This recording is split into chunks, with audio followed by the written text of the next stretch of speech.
اعوذ باللہ من الشیطان الرجیم، بسم اللہ الرحمن الرحیم۔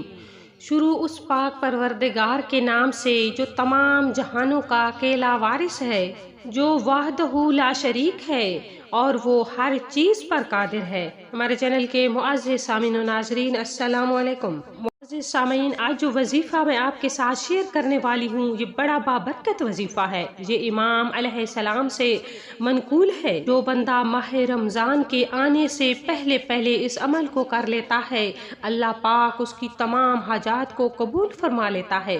اس پر اللہ پاک کی رحمتوں کا، برکتوں کا نزول ہوتا ہے۔ یہ بابرکت وظیفہ میں آپ کے ساتھ شیئر کروں گی، مگر اس سے پہلے میری آپ سے چھوٹی سی گزارش ہے کہ میری ویڈیو کو لائک اور میرے چینل کو سبسکرائب ضرور کیا کریں۔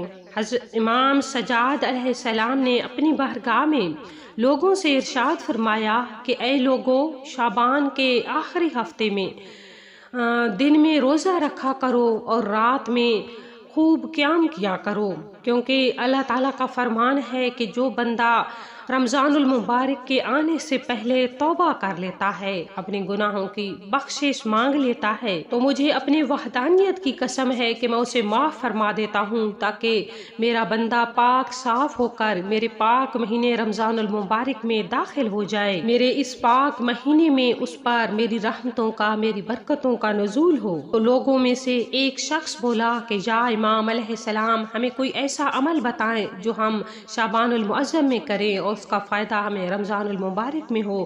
تو آپ علیہ السلام نے فرمایا کہ تم شعبان المعظم کے آخری ہفتے میں عشاء کی نماز کے بعد سورہ سعاد کی تلاوت کرو، اور ہم نبی علیہ السلام اور آل نبی علیہ السلام پر درود و سلام کا نذرانہ پیش کرو، اور پھر اللہ سے مانگو۔ تم شعبان المعظم میں اور رمضان المبارک میں اللہ سے جو بھی مانگو گے، اللہ پاک آپ کو عطا فرمائے گا۔ تو معزز سامعین، میرا آج کا وظیفہ بھی یہی ہے کہ آپ نے رمضان المبارک کے آنے سے پہلے شعبان المعظم کے آخری ہفتے میں کسی بھی رات عشاء کی نماز کے بعد سورہ سعاد کی تلاوت کرنی ہے، اور نبی علیہ السلام اور آل پاک نبی علیہ السلام پر آپ نے درود و سلام کا نذرانہ پیش کرنا ہے، اور پھر اللہ سے مانگنا ہے، اللہ کی بارگاہ میں ہاتھ اٹھا لینے ہیں۔ انشاءاللہ تعالیٰ اس کی برکت سے آپ پر شعبان المعظم میں اور رمضان المبارک میں رحمتوں اور برکتوں کا نزول ہوگا۔ آپ اللہ پاک سے جو مانگو گے، اللہ پاک آپ کو وہ عطا فرمائے گا۔ یہ بڑا بابرکت وظیفہ ہے، اور یہ ماہ مبارک بھی بڑے برکت والے ہیں، تو آپ نے اس عمل کو ضرور کرنا ہے اور اپنے بہن بھائیوں کے ساتھ بھی شیئر کرنا ہے، تاکہ اور لوگ بھی اسے فائدہ اٹھا سکیں۔ اور اسی کے ساتھ ہم اجازت چاہیں گے۔ اللہ نگہبان۔